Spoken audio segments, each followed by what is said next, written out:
Hello, everyone, and welcome to today's webinar, OCR Privacy and Security Enforcement Activities Update and 2019 Year in Review, including key points and lessons learned focusing on business associates and downstream vendors.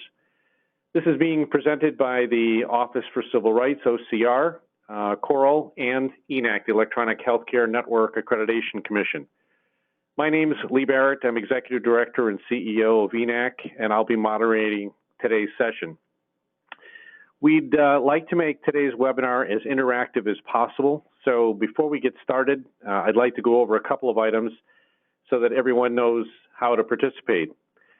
You'll all have the opportunity to submit questions to either myself or today's presenters, Serena Mosley-Day of Office for Civil Rights, Cliff Baker of CORL, or Lesley Berkeyheiser of EHNAC by clicking on the questions panel of the GoToWebinar control panel down on your right. So you can submit questions at any time throughout the presentation. So please, as presenters are going through, you have questions, please enter them there. We're going to try to get to as many of your questions as we possibly can when we get to the Q&A section of the presentation here in the webinar. So the presentation portion, we're expecting to take approximately an hour and 15 minutes. You're going to get some really, I think, excellent content from our three presenters. That'll leave us with about 10 to 15 minutes for questions at the end of the session.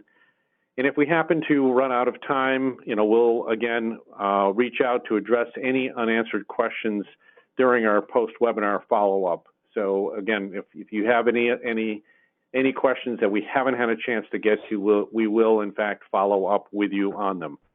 Each of you will also receive a follow-up email with a link to view a recording of today's session. So with that, we'll get started with our webinar. And what you can see here on the screen is the agenda that we've got, in which we're going to be going through. I'll be introducing our panelists. Then Serena will be talking about OCR Enforcement Year in Review. Then we're going to be talking about industry lessons learned, business associate trends. You're going to hear from EHNAC as well on some of the experiences that we have. And then we'll have the Q&A section of the webinar.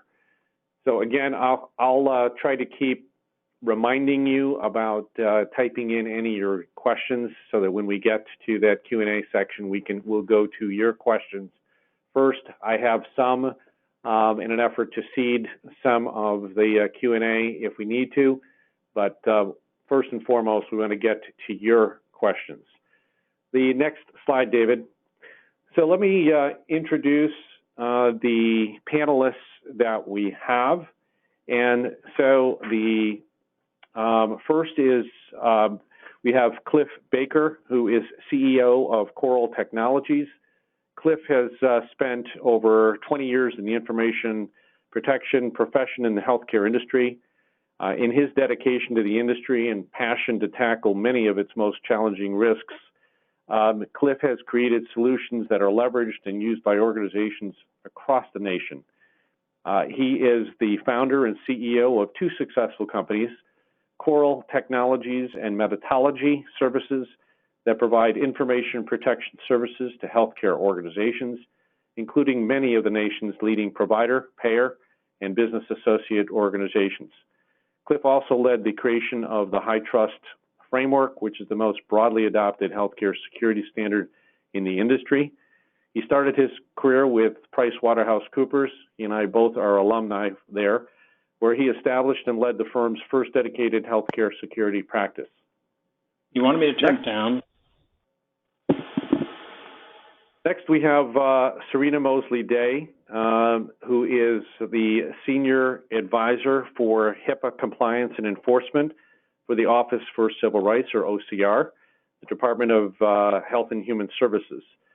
In Serena's role, she's a national lead for OCR enforcement of the HIPAA rules and works closely with OCR's regional offices to promote compliance with and the enforcement of the HIPAA rules, including through negotiated resolution agreements. Serena has been with OCR since December of 2013. Prior to serving as senior advisor, Serena was the deputy regional manager in the Southeast region for Health and Human Services OCR. And before joining OCR, she was an attorney at the Social Security Administration and a supervisory attorney for the U.S. Department of Education, the Office for Civil Rights. She's a graduate of the U.S. Air Force Academy, and she obtained her Master's of Public Management and JD degrees from the University of Maryland. She earned an LLM in health law from Georgia State University. And then next we have Lesley Berkeyheiser, who is an EHNAC senior reviewer and high trust practitioner and an independent healthcare consultant with over 30 years of experience in the industry. Her area of specialty includes healthcare regulations, managed healthcare and information technology, with a focus on HIPAA, high-tech, security and privacy, and government programs. She's actively participated as part of the Work Group for Electronic Data Interchange, WEDI, Strategic National Implementation Process, or SNP, as co-chair of the Security and Privacy co-chair from 2000 through 2013, and as such conducted many frequent public presentations as well. So that's our panel for today, and each is going to be giving you a very interesting perspective. Certainly Serena, as far as what she's been doing at OCR, they have a lot of information that they've been gathering, so I think you're going to get really a great perspective from Serena. And then both Lesley and Cliff kind of talking about experiences that they're seeing from both CORL as well as what we have seen at EHNAC as well, to, again, give you some additional perspective and context for your organizations. So with that, let's go to Serena for her presentation. Serena, we'll turn it over to you. Thank you, Lee, and thank you to the slides you've seen on CORL and EHNAC are contextual. Sorry, Serena. Okay. No, I was just saying thank you to Lee, to the EHNAC organization, and to CORL for inviting me. I am glad to be with you today virtually, and hopefully this presentation will be all that Lee has hyped it up to be for you, and will present you with some useful information. So what we're going to be doing, or what I'll be doing, will be to talk you through a little bit of our year in review of 2019. That is what we had envisioned with respect to setting up this webinar. Then, of course, 2020 happened. So at the beginning of the presentation, I'll talk you a little bit through some of the policy changes that OCR has implemented in response to the COVID-19 pandemic. One of the first things that I want to point you to as a resource is that we have set up a dedicated COVID-19 HIPAA webpage where you can go to the next slide, please, and you can see all of the new policy announcements and guidance that we have put out since February, as this pandemic was approaching, and we saw that it would be impacting the U.S. Healthcare industry in the same way that it was affecting some of our neighbors overseas. So I think we can go to the next slide, which shows you the link to that landing page. And again, that page is updated as we put out new guidance and new policy with respect to dealing specifically with HIPAA and COVID-19. Some of the things that you will find on that page will be references to our February bulletin. We have our notification of enforcement discretion with respect to telehealth remote communications. We have some accompanying guidance.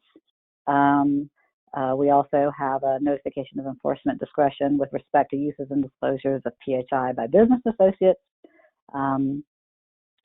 Next slide, notification of enforcement discretion regarding COVID-19 community-based testing sites.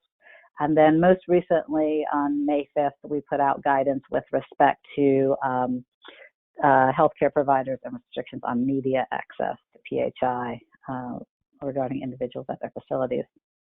If you go to the next slide, we'll see the February bulletin talked about patient information that could be shared without HIPAA authorization, cautions about disclosures to the media, and reminders about the minimum necessary standard that is still in effect, as well as reasonable safeguards.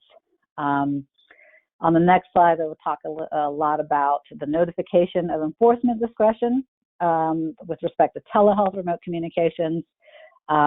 This was a big one that has been noted in the industry, has given a lot of flexibility with respect to entities that weren't set up for telehealth or had adopted telehealth maybe in very small part of their practice, but certainly it wasn't a primary means of communicating and interacting with our patient base. With the pandemic and the nature of the disease and how it was spread, and the concerns about face-to-face interaction, it's important that entities be able to provide care to patients remotely. And so this just set out that we were going to be using our enforcement discretion.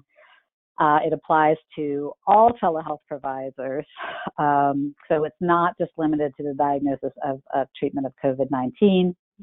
You can use popular communication apps like FaceTime or Skype to provide telehealth. We are very explicit that we are not talking about public-facing communication apps like Facebook Live or Twitch or anything that kind of is shared broadly with an audience, that it's not just the provider and the patient and whomever the patient may choose to have sit in on their appointment with them. That's not what we mean when we're talking about this notification of enforcement discretion. But to the extent that entities weren't situated to fully mobilize telehealth, and they hadn't had business associate agreements put into place with these applications, we will not impose penalties for the lack of BAA for video communication vendors or other non-compliance with the HIPAA rules. We also issued guidance. On the next slide, talks a little bit about that, what entities are included or excluded, what covered health care providers, where they can conduct these telehealth appointments, and then what we mean by a non-public facing remote communication product, because again, the public facing ones are not part of this notification of enforcement discretion. We also issued guidance on disclosures to law enforcement, other responders, and public health authorities. And I talked about that a little bit on the next slide.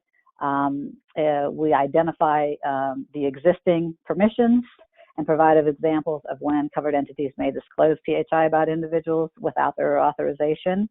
And again, this was something that was in response to really a need for the first responders and law enforcement and PHAs because of the nature of the disease and how the disease, COVID-19, is spread, what we know about it, because we're still learning about it to date, but the things that we know about it and how it's spread, and concerns with respect to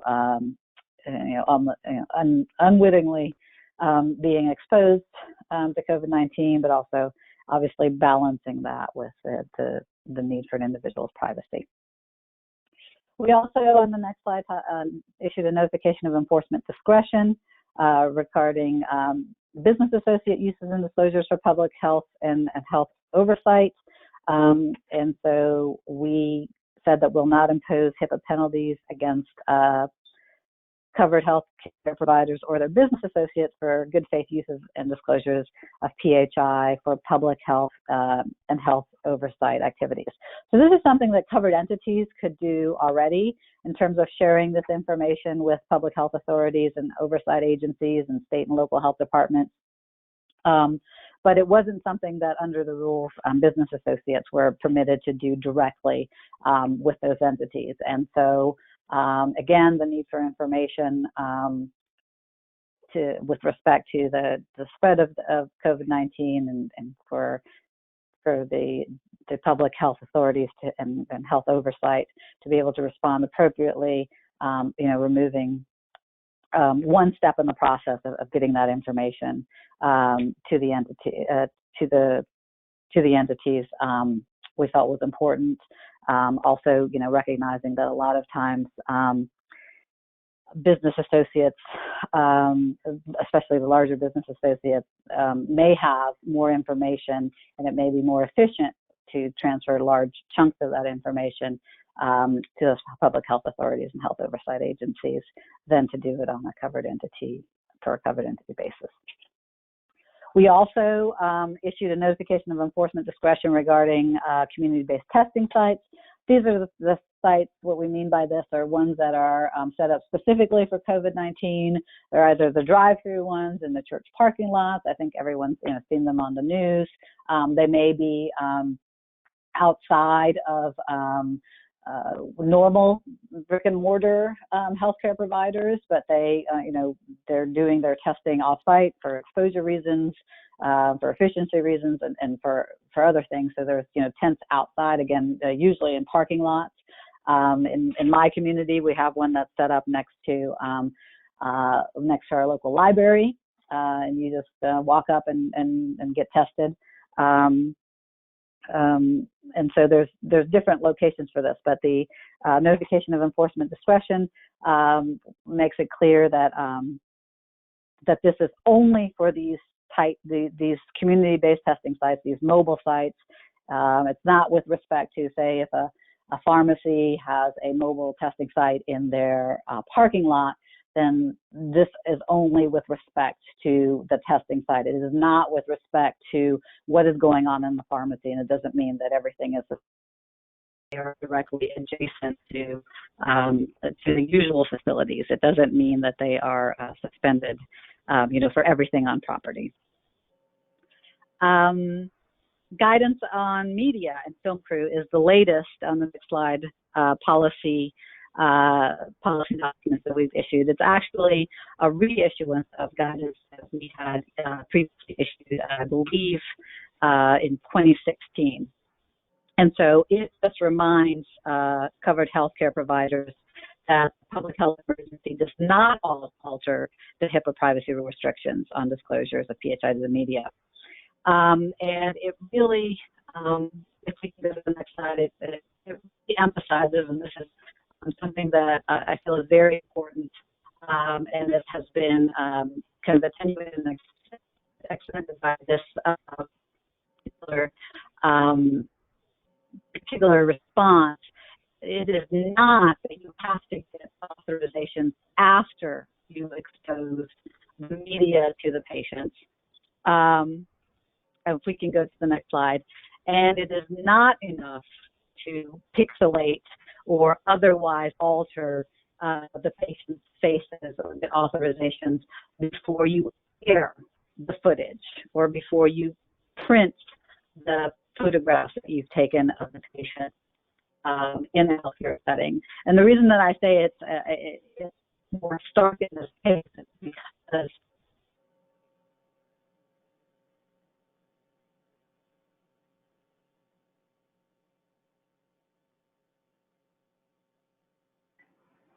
Serena, we're losing you. Hopefully you can hear me.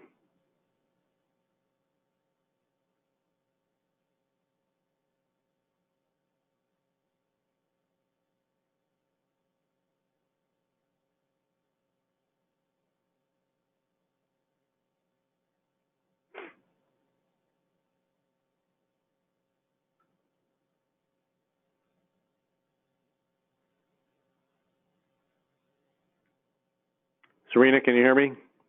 I just called back in. I'm not sure how or why, but I got kicked off. There you are. Okay.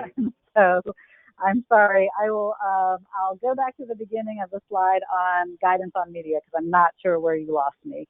That's where we are. Okay. As I was saying, that this guidance is basically a reissuance of guidance that we issued a few years ago. I believe it was in 2016. We have previously done enforcement actions with respect to allowing media access to patients in facilities. One of the cases was in 2016, New York Presbyterian. It was a case around an ABC documentary where they filmed a New York trauma center. And again, the authorizations weren't from the patients before the media was exposed to them, because just exposing to the media to the patient's PHI, you need an authorization for that. In that particular case, it was particularly egregious. There was a gentleman who was featured. He had, I believe, suffered an on-the-job accident. He was in grave condition. There's footage. His face is pixelated, but there's footage of him interacting with the doctors. There is audio of the doctors informing the family of the patient's demise. And the family was not aware of this footage and didn't become aware until the footage aired on TV. And so even though this gentleman's face was pixelated, his widow and his children and knew that his last minute. Serena, can you hear me? We're losing you again. The beauty of virtual. So I think hopefully what all of you are hearing from Serena as she's going through some of these experiences that OCR has been going through. I mean, there's some very interesting scenarios that they're going through as far as COVID-19 and how they've been trying to respond and try to be as flexible as possible as COVID-19 has obviously dominated. And so from the standpoint of being able to be in a position to be responsive to the various situations, certainly within the hospital environments and others, they have certainly taken the stance of trying to relax some of their rules so that some of this can be taking place. But again, part of this comes back to the issue on trying to maintain the level of privacy for families, for patients, yet providing the flexibility for the various caregivers here. But they have definitely been working very closely with all the various agencies in relation to being able to respond and provide not only the guidance but the flexibility to caregivers as COVID-19 has been playing out here. Serena, you're back.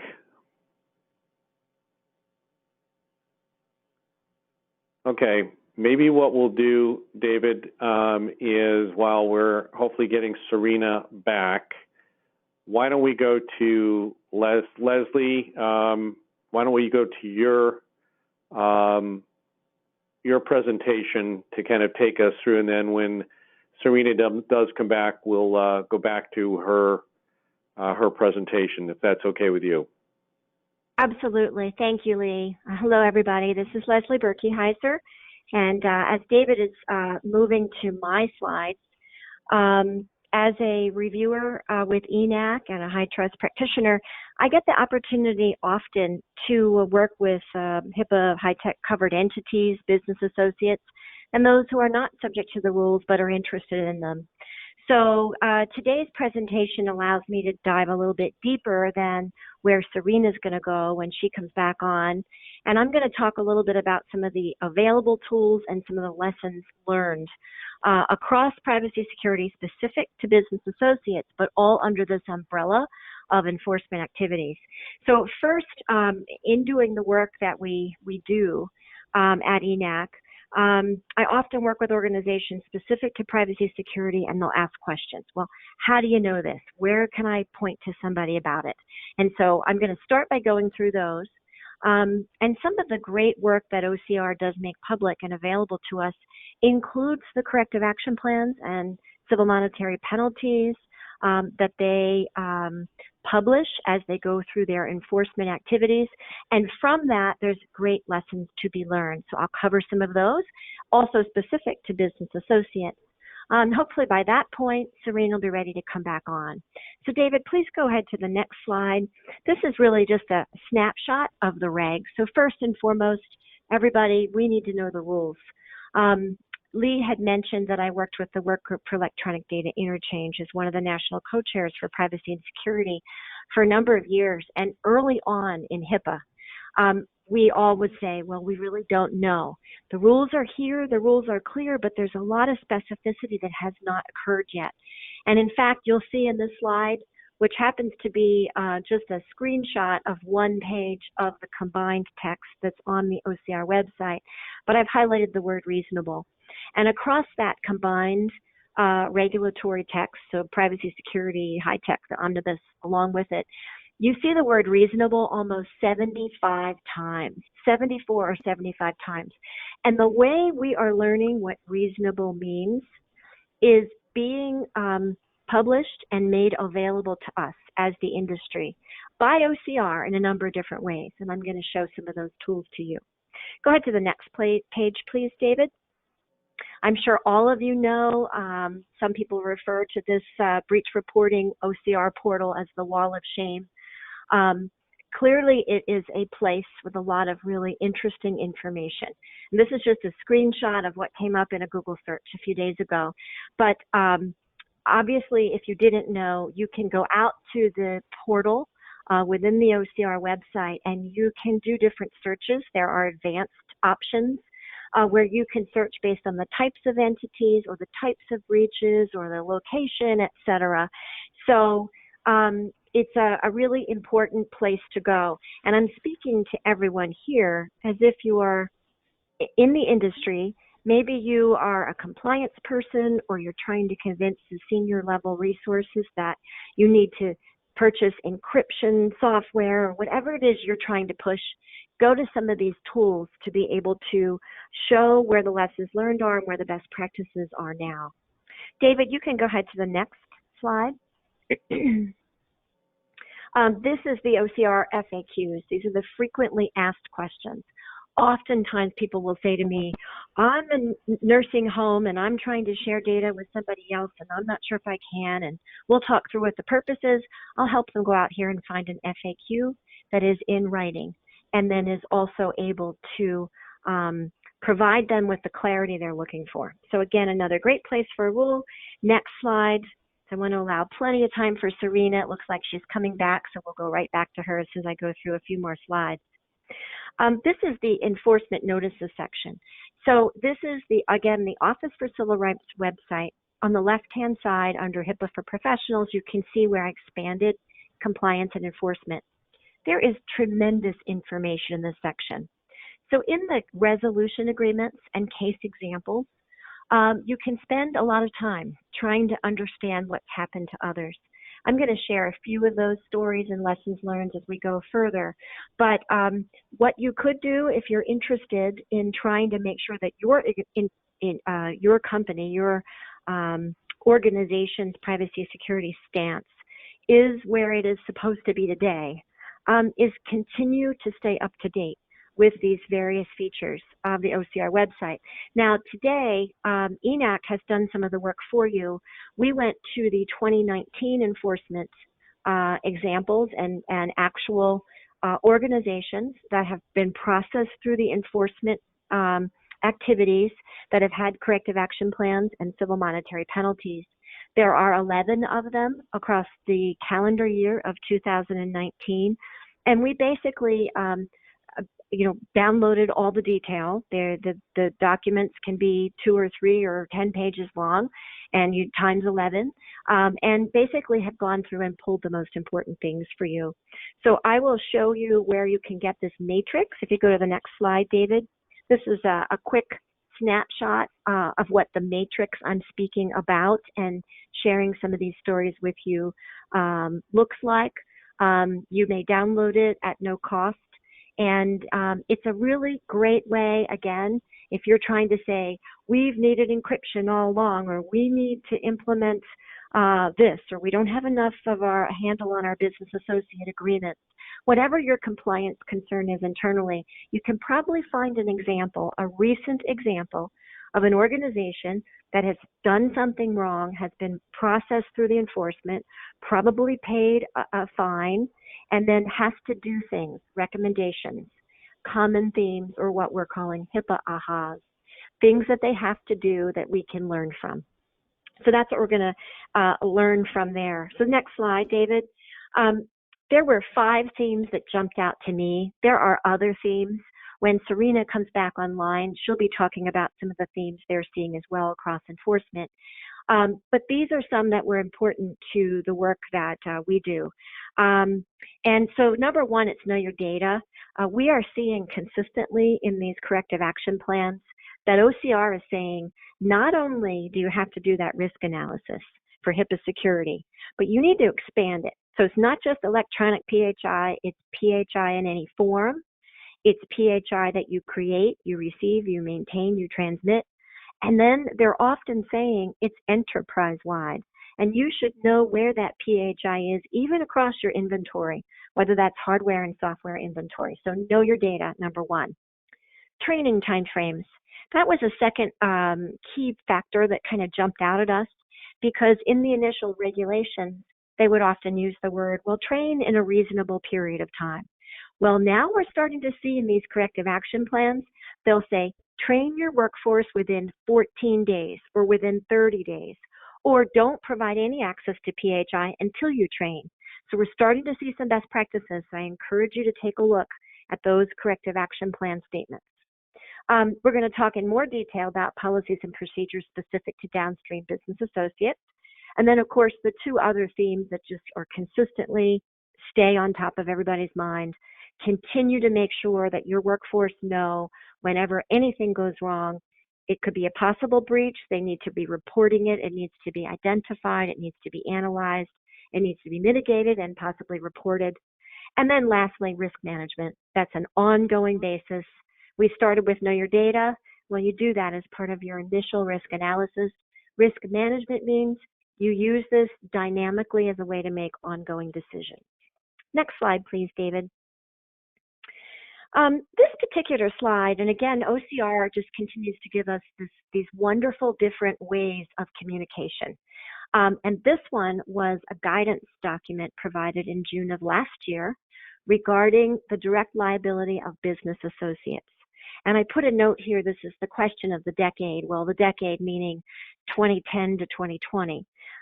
In working with the Work Group for Electronic Data Interchange and working with business associates, that was always the million-dollar question. You know, a BA would say, I know how security affects me.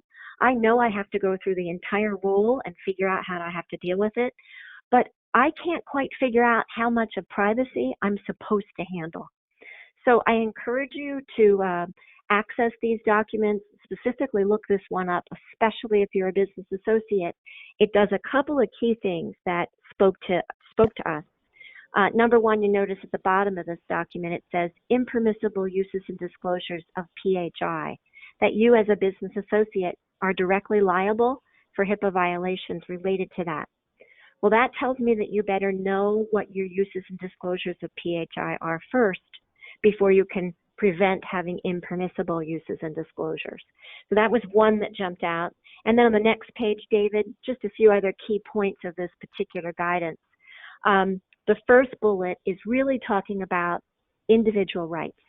And as Serena goes back to some of the enforcement activities, you'll see in 2019, we had 2 initial enforcement activities that were specifically related to individual rights and downstream organizations not appropriately supplying the information so that the covered entity could respond.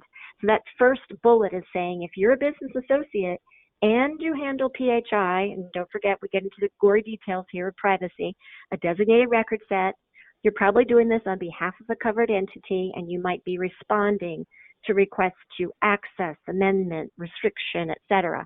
If you're doing those things, You better know what you're doing and know what you have any downstream business associates with whom you contract know what to do.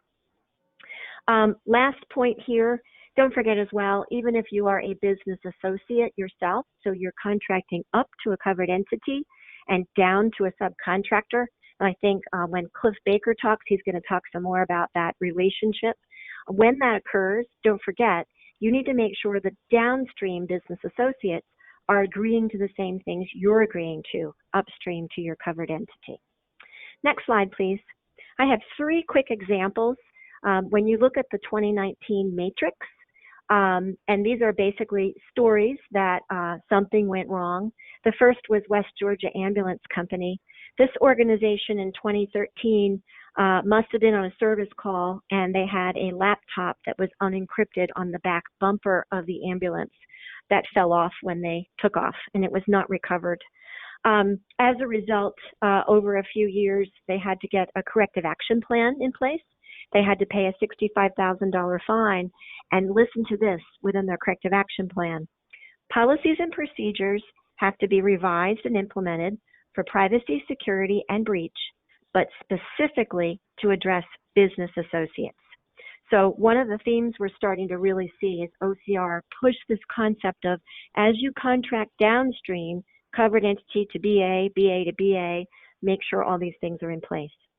Bayfront Health is the next one. This is the first enforcement action settlement under HIPAA Right of Access Initiative. This was a covered entity that did not provide information in response to the individual right of access to a mother who was pregnant about her unborn child. And they ended up paying an $85,000 fine. And in addition, the detailed corrective action plan says make sure that you have a process to review all of your business associate performance as it relates to the response to individual access requests. Designation of a person to assure business associate agreements contain the required privacy rule responsibilities. So another example of this, how it's moving downstream to make sure that everybody's honoring those initial HIPAA privacy rights. Next slide, please, David. And this one is Touchstone Medical Imaging. This is an organization that basically tried to respond to a request for access and provided data into an insecurely configured server. And as a result, they had a major breach. They ended up paying $3 million and had a 2-year corrective action plan. And one of the key points was that they had missing business associate agreements with their contractors. So one of the key things that OCR told them was, you must review all of your vendor relationships. You must identify all your business associate agreements and submit those to Health and Human Services. But this includes reviewing and revising the overall policies and procedures and processes for handling and maintaining business associate agreements. You can go ahead to the next slide, David. This is just a quick screenshot as to where everyone, if you are interested, can download that gap matrix I've been speaking about that features the summary of the 2019 11 organizations that had corrective action plans and CMPs. And next slide is just another picture of that. And then the last slide is just also the location you can find that guidance on direct liability of business associate agreements on the EHNAC website, of course, also on the OCR website. But the matrix itself is only available on the EHNAC website. So Lee, I did my best to go through as concisely and quickly as possible so we have plenty of time for Serena. Would you like to take this back to her now? Yeah, we'll do that. But very good, Lesley. Thanks very much. I think, some of the examples, I think the matrix is a very good example and really provides a great resource to hopefully all of you to avail yourselves of. So, Serena, are you back? I am back. I'm there so we sorry are. about that. No Yeah. problems. We're here back at guidance on media and film crew access to PHI. How's that? Yes, Yes, and I'm not sure if that was my cue to wrap up my talk on that slide. I will just finish by emphasizing that you have plenty of time to go through the presentation here. Okay, so the guidance on media and film crew access, I just want to emphasize again, especially with COVID-19, where you have these COVID-19 specific wards where emergency rooms are dedicated to treating people who have either tested positive for COVID-19 and are experiencing intense symptoms, or because of their symptoms are presumed to have COVID-19, that just by allowing the media access to those areas and seeing the accompanying PHI that may be in their room or their bay, you're actually giving out more information to the media than if you were to say have the media come through to an emergency room in a non-pandemic situation, because in that case, people can be there as visitors. So everybody that you encounter, you don't presume has a particular disease. That has changed because of that now emergency rooms are restricted access. There are no family members that go back there. There are no staff that go back there unless they are in some way related to the treatment of the individuals that, again, either have tested positive for COVID-19 or are presumed to have COVID-19. So, we issued it again to put a fine point on it that it is not just about the publication of the patient information, but it is about the fact that you have given the media access to the PHI as they are being treated for their symptoms. If you don't have authorization, that is problematic under HIPAA. So we can go to the next slide, to the meat of my presentation. We'll go to compliance and enforcement. Want to go back to 2019 now. And in 2019, we issued a notification of enforcement discretion regarding our HIPAA civil money penalties. We announced that in April of last year. Previously, all four culpability tiers, which is in legal terms what we call the mens rea, what the thought process was as the violation was occurring. All four of those in our enforcement rule are at $1.5 million, and they're adjusted annually for inflation. We issued a notice of enforcement discretion, reducing that to, if it's done under the tier of no knowledge, it's a $25,000 annual limit. If it's done at reasonable cause, it's a $100,000 annual limit. Willful neglect corrected within 30 days is at $250,000, and then willful neglect not corrected within 30 days remains at $1.5 million. Again, adjusted annually.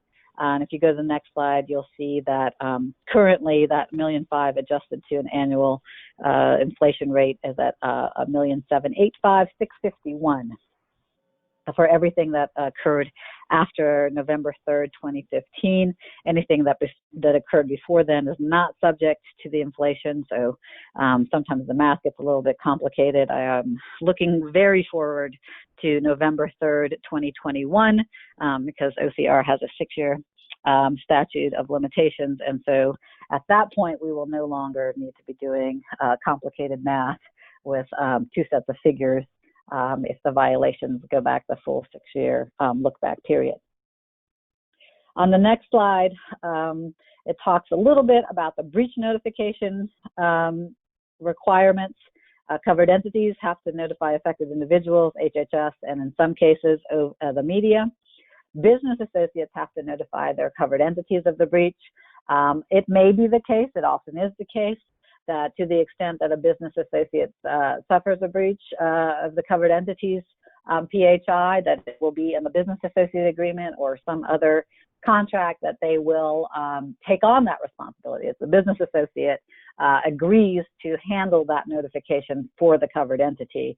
But in terms of the rules, the requirement is that the business associate notify the covered entity, and then the covered entity is required to notify individuals, HHS, and media if they are, if 500 or more individuals in a jurisdiction are affected. This notification has to be done without unreasonable delay, but no later than 60 calendar days after the discovery of the breach.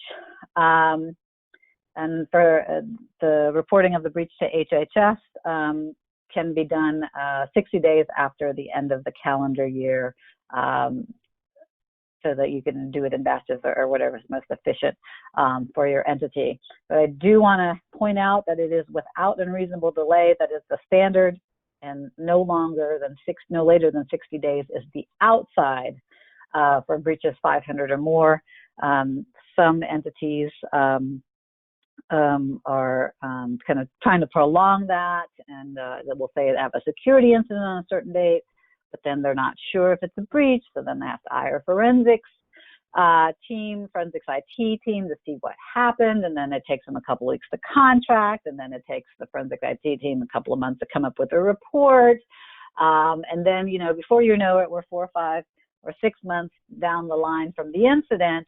And then they say, okay, well, we've now determined that the incident was indeed a breach. So now we have 60 days to tell individuals, HHS, and the media. And that is not the purpose. The purpose is especially to let individuals and also HHS know as soon as possible that this has happened, so that individuals can take protective measures with respect to the data that may have been compromised. And if you are not telling them that it happened until 6 or 8 months down the line, then you are defeating the purpose of the notification. We can go to the next slide. I know that Lesley showed a picture of our breach portal and talked about the not so nice name that it has. We don't call it by that. We dramatically revamped it in 2017 to kind of get away from the bad rep that it had. It is very important in showing information of trends of things that are going on with respect to breaches in the healthcare industry. And so it's pretty user friendly. You can get a lot of information. After 24 months now, things are moved to the archive page. And so now the only thing that's shown on the landing page is the open breaches that are less than 24 months old. So when OCR does receive a breach report, we will post them on our breach web portal. First, we will verify it, so it gets assigned to the regional office based on the address of the entity that's reporting the breach. You get contacted by someone from the region. We make sure that the breach should be posted. There is no, it's free to the public. Anyone can go onto the site and file a breach report. But sometimes people should be filing a complaint, and instead they file a breach report. Sometimes entities are covered entities that are being complained about or that are filing these breaches. And so first we verify, and then we post it. We open investigation into all breaches affecting 500 or more individuals, and also a good number of the smaller breaches. And in our investigations, we look at the underlying cause of the breach. We look at your response to the breach, what you're doing to prevent future incidents, and we also take a look at your entire kind of compliance program. And sometimes we'll get entities that push back, and they'll say, well, this isn't related to the breach, so we don't feel like we have to provide you with any information about that. And if it is information that is related to your HIPAA compliance, then actually you are required by the rules to cooperate with our investigations, and we are not limited to just looking at the breach and the narrow circumstances that surrounded the breach, but we take a broader view to look at the entire compliance program. Or we may, I should say, not in every case, but we may expand our investigation. The next slide will show you just an interesting bar graph that shows how the reported breaches have gone up in the last 5 years. You see in 2015, we were getting about 270 breaches reported that affected 500 or more individuals. Last year, we jumped up to 511. So we, the trend is upward, and last year was the biggest jump that we've seen in a while. If you look, and that tracks with everything else that we're hearing in the media and by independent reports, that continues to show that the information that is held by healthcare entities and their business associates is more valuable than, say, the data that is held by other types of institutions like financial institutions and the like. One of the reasons for that is, you can cancel a credit card, and it's a pain. I'm not saying that's not for those who've gone through it. If someone's taken your credit card account or taken over some accounts, But those accounts, those numbers are changeable. Your credit card company often within 10 days can get you a new card. You dispute the charges. There's limited liability on the charges that you can show were not made by you. Whereas the information that the healthcare industry holds on you often is not changeable. So your social security number doesn't change, your date of birth doesn't change, along with your name and other things make the data more valuable because it doesn't expire in the way that other data might. And so it makes it attractive for identity theft and insurance fraud and a number of other things. If we go to the next slide, you'll see the trend with respect to 500 plus breaches by type of breach. You'll see that the largest growing piece of the pie is hacking IT. The pie chart on your left shows the breaches that have been reported to OCR since OCR started enforcing and being in charge of the breach web portal, and to April 30th, and the bar chart, the pie chart on the left shows what's been happening this year through April 30th. So you can see that hacking IT is getting a larger and larger chunk of the pie as time goes on, and some other things, you know, are going down. Theft, especially, has gotten to be much smaller, and so again, that just tracks with everything that you hear in the news with respect to phishing and other ways that that data is being taken from entities. If you go to the next slide, it shows the increase in the rise in the prevalence of phishing and the different types of phishing, and now there's you know, whale phishing and spear phishing and all of that, but it just shows that that is the trend in terms of where the PHI is vulnerable to these breaches. It's email and it's network servers. Laptops have gone down dramatically, and we credit a lot of that to the fact that encryption is now utilized by most people, and computers come equipped with encryption already on there, and you just really need to enable it. So it's very easy, and there's not a lot of reasons not to do it. And so that one of the reasons we attribute to the laptop numbers going down. Breaches involving theft of PHI also have gone down over the years, which may be, again, on the next slide, also may be attributable from the move from mostly paper records to EMR. On the next slide, again, it's just the numerical numbers of the laptop breaches dropping by half over the 5 years.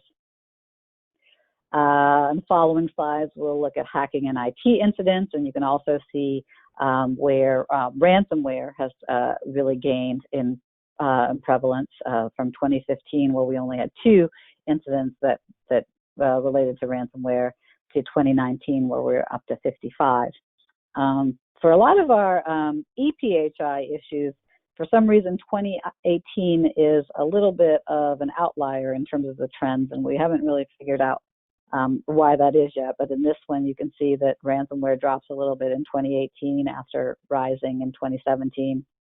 If you look at the next slide in reports of breaches of network servers, you see that it drops to 59 after rising steadily for a few years. Not exactly sure what that is. Part of it is these are the breaches that are reported in 2018. That doesn't necessarily mean that they happened in 2018. They could be breaches that weren't discovered either previous years, and now they're being reported. And it could also be breaches that happened in 2018 may have been reported in 2019, because you remember you have it's without unreasonable delay, but within 60 days. So to the extent that that breaches occurred in November and December of 2018, it's likely that those were reported to us in 2019.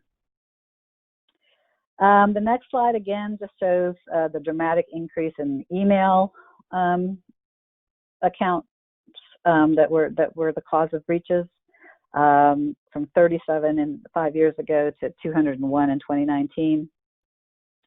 And the following slide talks about the breaches that are with respect to the electronic medical records. And again, that number rises steadily with, again, 2018 being the outlier for some reason. When we talk about our enforcement and compliance activities, what we are talking about, what OCR is talking about, is we're talking about complaint investigations. That's complaints that are filed by individuals. They don't, it's not a court, so they don't have to have standing. So they don't necessarily even have to be affected personally. It could be advocacy groups that file complaints with us. It could be other entities. There's no standing requirement, is all I want to say about that. Compliance reviews, which is what we open in response to these 500 plus breaches, but also ones that we might open because we see a trend in the industry and we want to see what's going on. Maybe there's media reports that we've seen. Maybe we've seen a cluster of complaints where we feel like there's something going on that we might not be able to get at if we're just looking at the facts of an individual case, and we need to just look at more systemically at what's going on with an entity or a certain portion of the industry. And so then we might open compliance reviews. At the end of that, we will issue letters of finding. We may ask to enter into settlement agreements with entities, or we may go to formal enforcement. Generally, and with respect to the highlights from last year, we receive about 28,000 complaints a year. We expect to receive that many this year. Most cases, entities, if you go to the next slide, are able to demonstrate satisfactory compliance through cooperation with us. Sometimes the nature of the scope of noncompliance warrants additional enforcement actions. To date, we've announced 69 settlement agreements, which include the corrective action plans and monetary settlement amounts that Lesley talked to you about. And then we've also issued 6 civil money penalties. So the civil money penalties is really when we impose a penalty on an entity. They're kind of used interchangeably by the industry and industry watchers, but really we've only imposed penalties 6 times. The other 69 times of the published settlement agreements, those are agreements we reach with the parties in lieu of going to formal enforcement.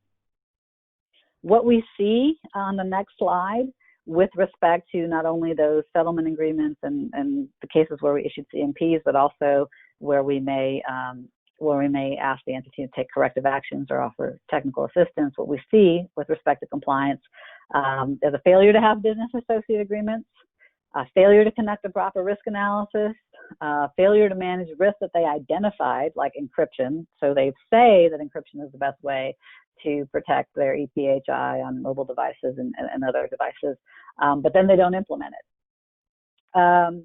Not patching software timely, so not closing those vulnerabilities, even though they've been identified.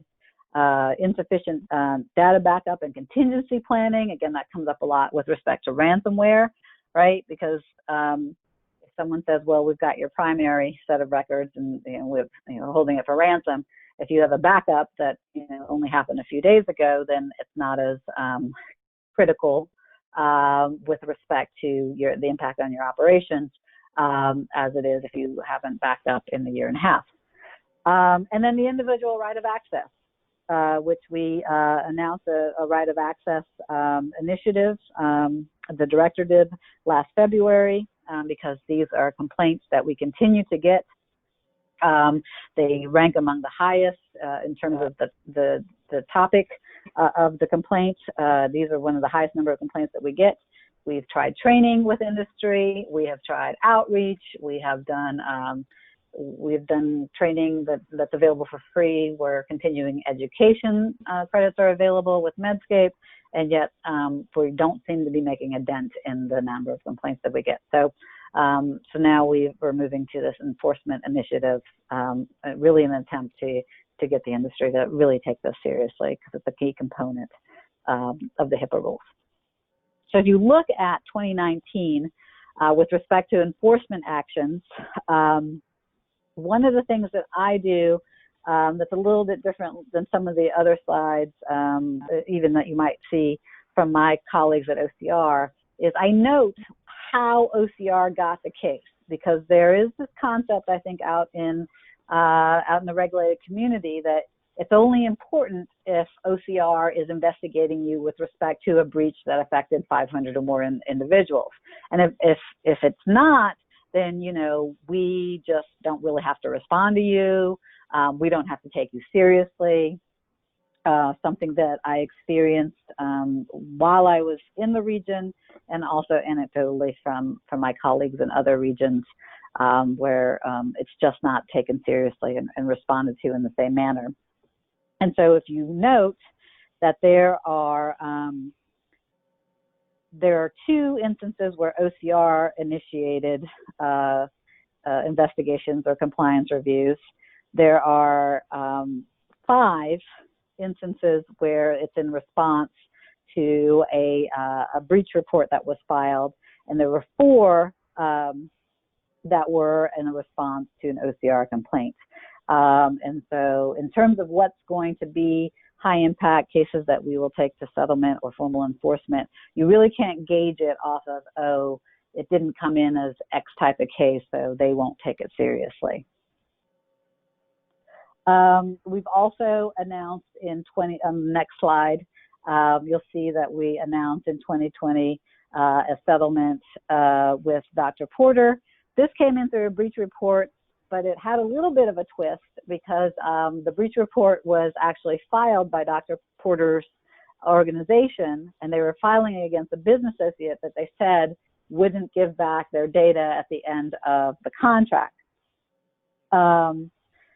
And Dr. Porter's practice, even though it was a solo practitioner, was attempting to do something fairly sophisticated, which was develop their own EMR, and that's where things kind of went awry.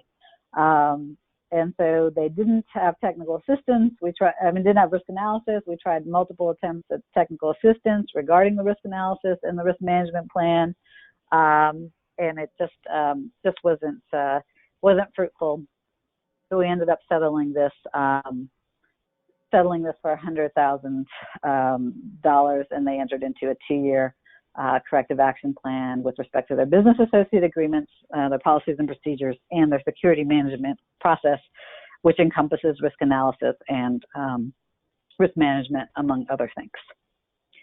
So I want to go through quickly just some of the trends that we've seen in not only these settlements and the cases where we impose CMPs, but also those trends hold true for the cases that don't rise to that level.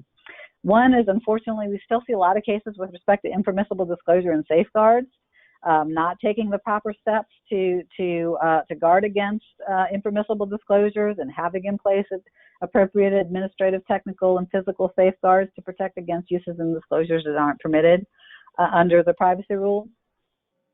One case that shows that is called Elite Dental. Elite Dental was a smaller dental practice in Texas. It originated as a complaint, as you'll see on the next slide. The complainant had filed the complainant filed a complaint with us, but also was vocal about their dissatisfaction with the treatment that they received at Elite Dental, and they left a Yelp review. And in response to that Yelp review, the entity disclosed the complainant's PHI, which included the last name, the treatment plan that had been discussed, and also treatment costs.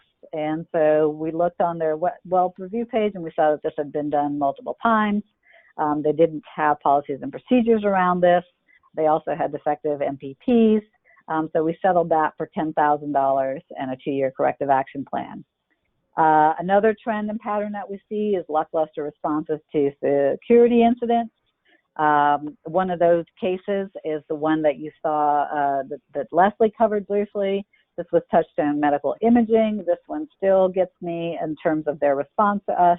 We initiated this compliance review, as you'll see on the next slide. The FBI contacted this entity and told them their PHI, their ePHI, was visible online through an insecure server. OCR said the same thing. We verified that we were able to see EPHI, and told them, and they still said, nope, there's nothing to see here. And so after prodding them a few times, we opened up a compliance review. Turns out actually there was a lot to see there because we had 300,000 patients' information, including full names, social security numbers, dates of birth, and addresses on the web. They didn't timely notify individuals. They didn't have an accurate and thorough risk analysis. And they also did not have security incident procedures, which would allow them to have responded properly to both the notification by the FBI and OCR that something was wrong. Similarly, West Georgia Ambulance was a lackluster response. Lesley covered this a little bit. They lost a laptop off the back of an ambulance. They didn't have risk analysis. They didn't have security rules, policies, and procedures. They didn't train staff. Their position was that their staff were EMTs and they were trained during training, but they didn't follow up with training of those individuals after, periodically in reasonable periods of time. They also didn't train the staff that had access to PHI that were not certified through an EMT program or a similar program that would have had at least some component of HIPAA training. Centera Hospitals also originated as a complaint. This one was one where they notified the complainant that something had happened with respect to the PHI being sent to the wrong address, and they notified 576 other individuals, but they only told HHS about 8 of those individuals because they did, what we deemed was a faulty breach risk analysis. There was 4-factor test that you can say, oh, well, while we had some issues, we can say that this doesn't rise to the level of the breach because of these 4 factors. That analysis, we felt we disagreed on whether or not that analysis was correct. And even after HHS told them that we felt it was incorrect, they still would not notify. So that was a $2.175 million settlement and a 2-year corrective action plan. I also mentioned the Right of Access initiative that our director announced last February. Issues with that, and again, business associates are independently liable for this. If you are responsible for helping effectuate the right of access, it has to be timely. The patient fees have to be reasonable. It has to be in the form and format requested, or if possible. So if you're able to produce it in that way, if not, there's a conversation to be had with respect to how the record should be produced. You can't impose undue validation burdens, and you can't withhold access because there is non-payment of a different bill. So they had surgery with you, they still owe you $5,000 for that. Now they're asking for a copy of their records. For some other reason, you can't withhold the records pending payment or settlement of the payment dispute about the $5,000 they still owe you for the surgery. Those are separate and apart. And so Lesley covered our first right of access case, the Bayfront St. Petersburg. We also had another one. It was called Corona Medical. I'm down on slide 45. I'm trying to wrap it up quickly. Similarly, there were lots of requests, a couple of complaints filed with OCR, and finally about 9 months after the first request. 7 months after the first request, the records were provided, and again, that was an $85,000 settlement and a corrective action plan. So the things that we continue to see, as I noted, was the individual right of access, risk analysis, business associate agreements, not entering into them or not making sure that they have all the required components. It's one of the MPPs, Notice of Privacy Practices, and the business associate agreement. In terms of the rule being very clear about what it is that you need to do, those are 2 that I'm surprised get messed up as often as they do, because there's literally a list of what you are required to have. Authorization is another one where there is a listing of what you are required to have in a business associate agreement, and so your business associate agreement should have all of those elements. And so we've talked a little bit about the corrective actions that we ask for. As Lesley noted in her presentation, we really believe that the foundation of having a good compliance program is having policies and procedures in place that are known by your staff as to how to implement them. And so that is why the corrective actions that we ask for in settlement agreements usually include updating policies and procedures and training the workforce.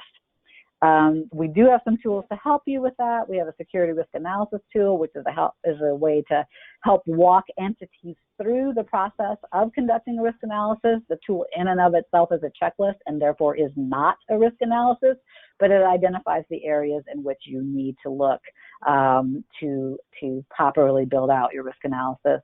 We also have cybersecurity newsletters that we issue. And as I mentioned, we have the right of access training that's provided on Medscape, which has the added benefit, if you're a healthcare professional, of giving you continuing medical education and continuing education credits. So with that, I will wrap it up. I apologize again for having dropped off a couple of times. And thank you for your attention. Thank you, Serena. Excellent information. Cliff, please, before we go to Cliff, I just want to remind everybody, if you do have questions, please type them in to your panel, on the right, and we'll try to get to as many of those as we possibly can. So, Cliff, why don't we go over to you? Great. Thanks, Lee. And I think I'm really glad Serena could jump back on the line. And I'm going to try to wrap up quickly so we can make sure we get to people's questions. I know I've been monitoring the question list, and I know there's some really great questions coming across. So I want to make sure we get to folks' questions. Serena, appreciate you covering that information with us. I think in an age where the trend of a curve consumes so much of our attention, it seems like the breach curve is definitely not headed in the right direction here. And so, you know, I find those statistics really interesting and informative, and appreciate you covering them with us. I think, David, I know you're managing the slides here. I think, I'm not sure this is on my first page. It should be a page with, it says boundaries on it.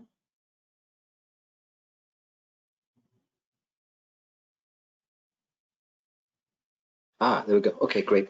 So I'm just going to take really just a few minutes here. Really, the context of my presentation was going to be around the risk assessment and how business associates kind of feature into that important component of complying with the HIPAA security rule and in performing a risk assessment. You know, generally we are seeing an upward trend in terms of the breaches that implicate or associated with business associates. And my company, we do somewhere in the neighborhood of about 7,000 assessments of healthcare business associates a year. We've looked at about 65,000 companies over the course of the last 5 to 6 years. And so, you know, we keep a close pulse on the industry trends with respect to business associates, and making sure that kind of those trends are included in the risk assessment, and that covered entities are considering those risks, we believe is a critically important part of understanding risk in the delivery of care and in the treatment and payment operations of healthcare in today's world. You know, clearly in the industry, the boundaries, kind of the traditional four-wall boundaries or the traditional network boundaries of healthcare providers and payers are evaporating. They're disappearing. In other words, key operations, critical data is now being shared with business partners and vendors who are really critical to the delivery of care, and those organizations are outside the traditional network environment. You know, for a while here, healthcare was kind of dipping its toes into kind of the cloud world. It was kind of outsourcing email into the cloud, maybe analytics, maybe time and attendance, maybe contracting. But now, you know, many of our clients are moving their critical systems, the ERP, the EHR, into the cloud. And so I think that's a reality. That's a fact in our industry, and a key trend that we really have to kind of contemplate as we consider risk. Some of the issues with this is the time to deployment is a lot quicker. And so in kind of the traditional world, before putting a system on the network, you lined up IT, you lined up the business, you got a few things squared away before you turned on the system. Now, really, you cut a check, swipe a card, and you essentially have a system up and running in the cloud. And so, the time to deployment is a lot quicker, and it's a lot more difficult to track because the implementation of the systems isn't going through kind of a single source or a single department. So understanding where the data is and understanding how it's being managed is becoming far more difficult for covered entities. And then just as covered entities are outsourcing data, your vendors are outsourcing, outsourcing services. Your vendors are outsourcing services as well. They are plugging in different components and different parts of their solutions. They're outsourcing to their business partners. And so now not only are you just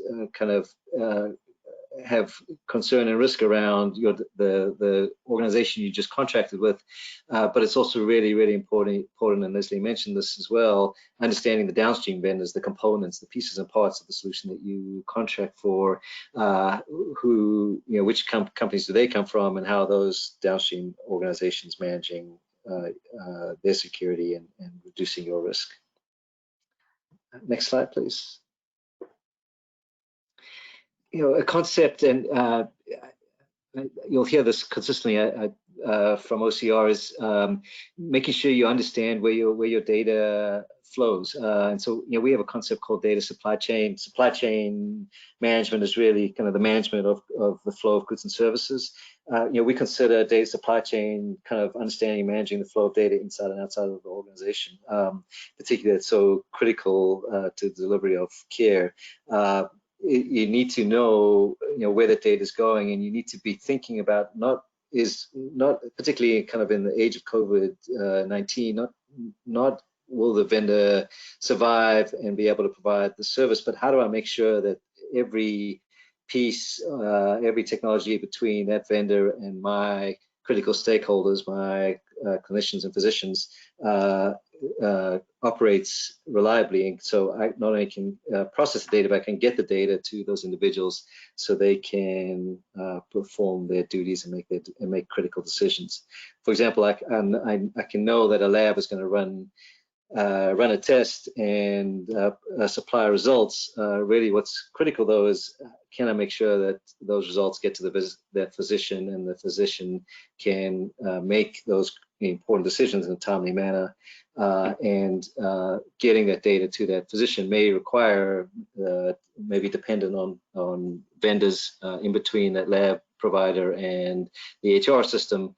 And if any of those pieces go down or not operable, that information will reach that individual in a timely manner. So risk assessments need to contemplate not only the traditional systems that we've accustomed to including in the past, but now they have to contemplate all the key components that are perhaps downstream and outside of the traditional network or traditional environment. And this is a kind of a critical message that we want to get across. You may look at your EHR from a meaningful use perspective, but if you're really going to truly understand the risk, you have to look at where that EHR is hosted, and can you rely on the hosting provider? What are the reporting tools that are plugins into the EHR that your clinicians rely on? What is the transcription tool, third-party plugin? Where is that hosted? And so there are all these pieces and components that kind of make up our critical systems these days, and a complete risk assessment needs to contemplate those. Finally, I want to make sure we give us questions, so forgive me for flying through this, but next slide, please. Kind of the final message is, you're seeing a transition as we're starting to rely on more of these services provided by vendors. there certainly disclosure concerns will be, unauthorized disclosure concerns will continue to be a major focus of enforcement and risk assessments. But I think we also will see more and more issues related to patient safety, in other words, availability and integrity of information, because so many of the key services that we'll see, for example, in the provider environment, are now dependent on third parties and are now dependent on security and availability of those services or products provided by those third parties. Unfortunately, there'll be more patients that are impacted negatively if the security is not well controlled, and you're working with third parties that are not applying the same level of diligence and the same level of care to protect that data that you are. So with that said, I can see the questions mounting here, and I'm going to turn back over to Lee. And Lee, I'll let you wrap up. There's a few remaining slides here in my presentation about some of the key trends we're seeing, but I do want to make sure we open it up for questions. And so I believe we'll make the slides available to folks, and they can read this at their leisure. And Lee, I'll turn it back over to you. Thank you, Cliff. Great perspective on a lot of the experiences that CORL has been going through over these past several years, and thanks very much for sharing a lot of kind of what you've been learning, and for all of our audience here to actually get some really good takeaways on what they should be focusing on as well. As we talked about, let's go to Q&As, and we've got several questions here. And Serena, you're definitely in demand on the questions here. So first one is, how will OCR force covered entities to obtain business associates again as it relates to telemedicine now that they have successfully used, for example, FaceTime or Skype? Hey, well, any thoughts on or guidance to organizations? Sure. So as we noted, the Notice of Enforcement Discretion with respect to telehealth is in effect. Once it comes out, once that Notice of Enforcement Discretion is revoked, the entities are required to be in compliance as they were previously. In the notice, we do encourage that that the entities continue to seek out and enter into BAAs with their providers. We understand that initially, you may not have been able to do that, but we're encouraging, to plan ahead for that day of transition when you are required to be in compliance. I know that Skype offers, I believe, a BAA. There's usually a fee involved when entities are entering into BAAs, because what they're doing is they're acknowledging, that they are having access to PHI, and that they are under our jurisdiction, OCR's jurisdiction.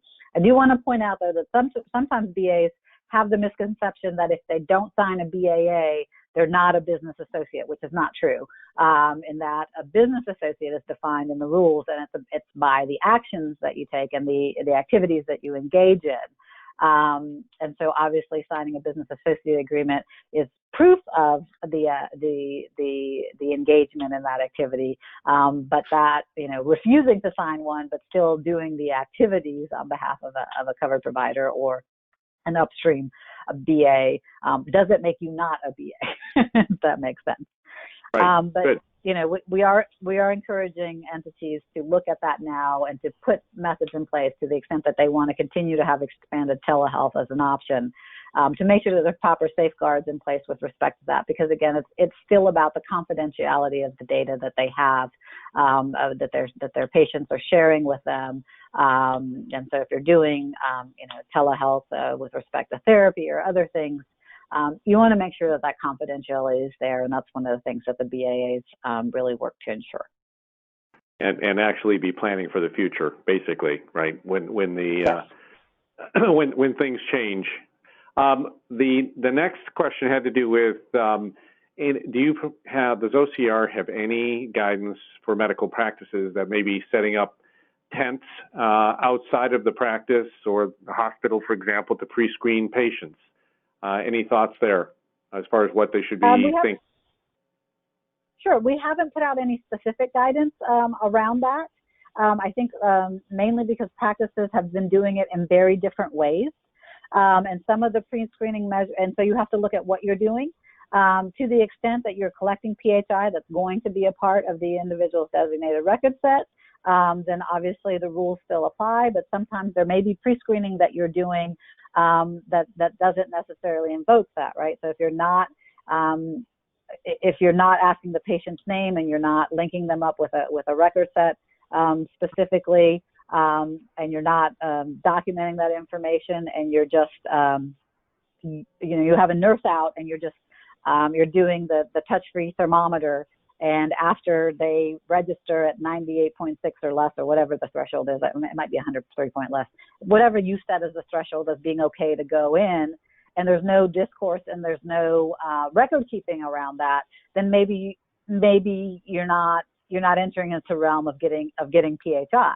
If you're noting it, if you're creating records, if you're making treatment-based decisions around that, then maybe it does. So it depends really on what the entity is doing and how they're handling it. And again, one of the biggest things is just as with any other check-in is minimum necessary. Making sure that information is being asked, said is required. We were already seeing a lot of COVID-19 related complaints, and the complaints with respect to the screening that we're seeing, we haven't made a determination on them, but I've just seen the fact patterns. And one of them is this, asking the patient where they're going, like, what department are you going to? Okay, maybe you do need to know that. Maybe you don't. I don't know. Maybe you need to make them say they're going to the psych department, psychiatric. But then the follow-up question, well, what are you going to do there? Probably is not necessary for you to determine whether or not the patient is at risk, and probably is not something that you need to make them disclose to everybody else that's coming into the building at the same time.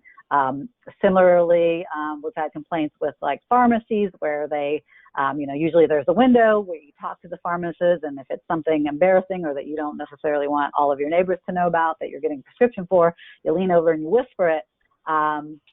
And so now they've put basically conference tables in front so that you can't get too close to enforce social distancing, which may be okay, but then the next step is that the customer, who are you, what's your date of birth, and then what are you here for? And then the customer says, I'm picking up the prescription that starts with XA.